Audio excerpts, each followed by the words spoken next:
What is going on out there, peeps? Okay, so look, there's enough people blowing up my phone and my PM that want me a quick response this afternoon while I'm on break from work. Look, I know you guys are panicking over some articles that came out about a rate change in the wrong direction, so we'll go over that here in a second. But first, let me get past all the unpleasantries, all right? This is a disclaimer. I am not an attorney and a tax advisor or a financial advisor. Please consult with real professionals. The following is my opinion and my opinion only based on my own research. I will share the information I find with you and encourage you to read or listen to it yourself so that you can form your own opinion. Please, at the end, if you could, remember to go ahead and like and share the video and subscribe if you're not a subscriber, because it certainly does help out the channel. Also, I have Pimpy's Investment Chat on Facebook. It's the same name as my YouTube channel. I will leave a link to this in the description. Come join us. It's free to do so. And for you people who like the conspiracy side of things, there is another group I've had for a much longer time called The Hidden Things in Front of Your Eyes. That also will be a link inside my description for you to come join us there. I'm surprised at how many people have joined up to come and pay attention to this. Okay, so anyways, let's go on to a couple of things that let's get out of the way. Now, this article is a little bit older, but I did find it interesting because look at this. This is from 2015, but you know what? I always wondered whatever happened to this. Maliki was being investigated for stealing $500 billion, but I never did find out whatever happened to this. So, anyways, it was brought to my attention. I said the article is really old, but I tried to find out a little bit more and didn't find out a whole lot. But I have a feeling that a lot of these people are going to get nailed here shortly. I think this is one of the reasons why a lot of these guys were afraid that whether it was Zarfi, Alawi, or even Kazemi getting into office, because he knew they would go after corrupted people. And I think that's one of the biggest things they need to look into. Okay, so let's get into more modern news right here. The representative officials, the Supreme Authority, clarifies that the Sheikh Karbali meeting with Amari, okay? So basically this went over a couple. Now here's the crazy thing about this article is because both parties are denying it. I'm not sure what the ramifications are for these two talking, and I don't understand what the big deal was. It published a number of media statements that Vice Masawi on Friday details a visit of President Habib al-Amari to a representative of the religious authority of the popular crowd, pointing out that Amari, who received the request for the visit from the Sheikh, rejected an offer from him to head the popular crowd. Okay, so it looks like, there's different voting factions within Iraq. My guess is this is him wanting to be somebody inviting him to be the leader of one of the groups, and he's just turning them down. Okay, so look, the big news is this. I'm going through here. Look, they're talking about, this is more current news, just so you guys know before I get into the whole rate change situation.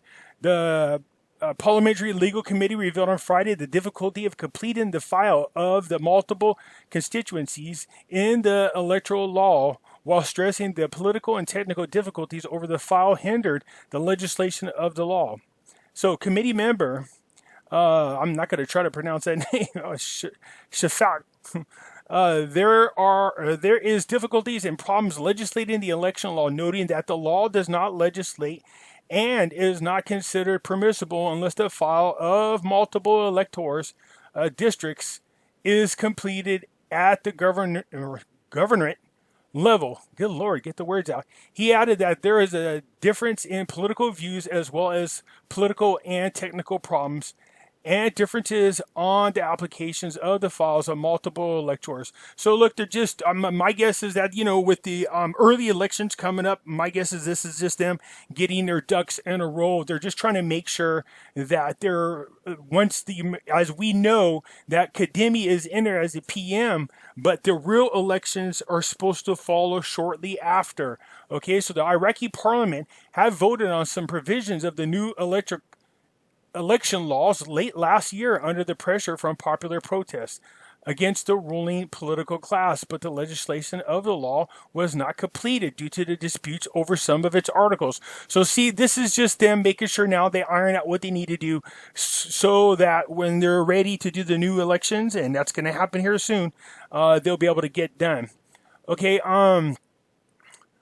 This here is just the spokesperson for the chief of our commander in chief. We still need international coalition. So basically, what this article is talking about, this is just the commander in chief saying, look, we can't do away with the United States and their coalition group 100%. It's impossible. We need them to help us continue fighting the proxy fighters on the ground, which is usually ISIS, is who they're talking about. So, and they've been doing a really good job. There's another news site that I go to that and it's an American ran site where they are constantly showing articles of pockets of ISIS members being taken out. So it's really cool to read. It looks like there's a lot being done. Okay, so Rafidini Bank requires some departments to activate the MasterCards and receive their salaries electronically. So again, because there is a shortage of money, believe it or not, in Iraq, and I still cannot figure out how that's possible. So pushing everybody over to digital currency is what they're trying to do. And when I say digital currency, I'm not talking about cryptocurrencies. I'm just talking about electronic banking with the use of a plastic card. Okay, so anyways, they're just saying that, hey, look, to help expedite this, to make sure you guys get paid quicker, you guys get a MasterCard. All right, that's what they want them to do. Okay, so this is part of what we need to talk about. A jump in oil prices and how this affects what's going on with the rate of the Iraqi dinar. First, let's read this article. Oil prices rose on Friday morning in hopes that the production cuts implemented by oil-producing countries and the partial lifting of quarantine restrictions will help achieve a balance between supply and demand in the global oil market, which it will. It's going to happen as people start getting out of quarantine. You're going to see a lot more people flying, a lot more people driving, a lot more oil products being used. That's going to happen. Now, to kind of get into what everybody is huffing and puffing about, and that is this. Yes, I did see the articles. Yes, I did see them. And an economist is all it is. And I know you guys are being told that it's fake news. It's not fake news. Just think about the source that you're getting that information from. Okay, you guys. An economist making a recommendation to lower the value of the Iraqi dinar is just an economist making a recommendation. Here's the thing. You could read all those articles all you want about them either raising or lowering the value of the Iraqi dinar, but we don't care about what they say. We only care about what they do. Do you understand where I'm going with this? So we really want to monitor what it is that Iraq is going to do. What is the real thing they're going to do? So for those of you who have not heard the news, there is a rumor going around the article. There's no rumor. An article just stated that they were thinking about devaluing Iraqi dinar. So instead of getting 1,190 dinar for every dollar, you'll get somewhere between 1,200 or 1,400 dinars for every dollar. That's going in the opposite direction of where we want it to go. Of course, I saw that. I saw it last night. I wasn't quite sure what direction they were talking about going in. They didn't specify. But now that I've seen these articles, they're trying to clarify. But again, this is just economists. That's all they are. These are economists making recommendations. And they're making this recommendation saying that they got to recover from what's going on. It doesn't make any sense to me. Now, I'm not an economist, don't get me wrong. But at the same token, it doesn't make no sense to me why you would devalue your money in order to pay salaries. So one of the things is because they relied so much on oil revenue that they were not able to pay their bills. Well, then turn around and increase the rate of the dinar.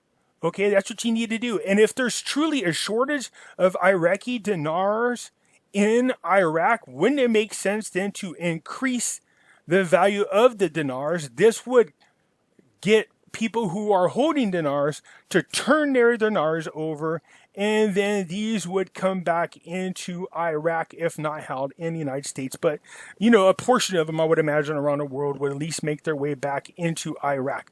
Okay, so increasing the rate makes more sense. Now, I don't know if you guys remember this, about 3 or 4 videos ago, I told you guys be prepared. I had a feeling, and I won't say where that feeling came from, that there would be a lot of discouraging news about the dinar that would come out first before the actual action of the dinar. And this seems to be part of that news, and don't be surprised if we don't get more. Okay? I really think there's a bigger picture coming. No, I don't think it's fake news that we're hearing. I just think these are people's opinions. Again, we don't care about what they say, we care about what they do. That's the same thing here in the United States when we start talking about the stock market and we watch what these people say and what they do is two different things. When they say, oh, don't buy gold, it's a bad investment, but then they turn around and buy $1 billion worth of gold. Well, again, that's what you do. You pay attention to what people are doing and not what they're saying. Okay, guys, so no, people are saying, wow, how do you feel? You panicking? No. I'm not. Even if the rate did decrease for whatever reason, that isn't, to me, that's nothing that's long term. Okay, I'm not panicking. As a matter of fact, I preach this all the time. Buy on the dip. How, man? If they lower that just means I get more dinar for my dollar. Okay, the problem is I can't find the dinar anywhere, but I guess I got text this morning saying that I believe it's Exchange of America now has more dinars, but we will see. I am anticipating purchasing some more this weekend. So again, I'm not panicking over it. Yeah, I've seen articles. I appreciate everybody bringing to my attention. So here's my thoughts. These are articles suggesting on what Iraq should do. We don't care about those articles. I mean, don't get me wrong, we like reading them, but we've also read articles where they wanted to change the rate up. So forget about what they say. Let's pay attention to what they do. Even if they do devalue the value of the dinar, okay, fine. Then that's just going to encourage me to buy more. For me personally, okay? I'm not giving up on the investment. There's no way in God's green earth I'm going to. I told you guys there was going to be some possible negative news. Now I see it's already coming out, but it's just news. No, it's not fake news. They're not trying to fake you out. Okay, these are just articles by economists making suggestions. We'll see where it goes. So again, we don't care about what they say. We want to see what they do. We know that's a habit when it comes to dealing with Iraq. All right, you guys? So I hope that helps you out. I'm sure there's going to be some more updates by the time I get off work today. If so, then I'll send out a different video update and everything. But don't panic. It's just like when you buy any kind of investment. It's going to go up and down in value.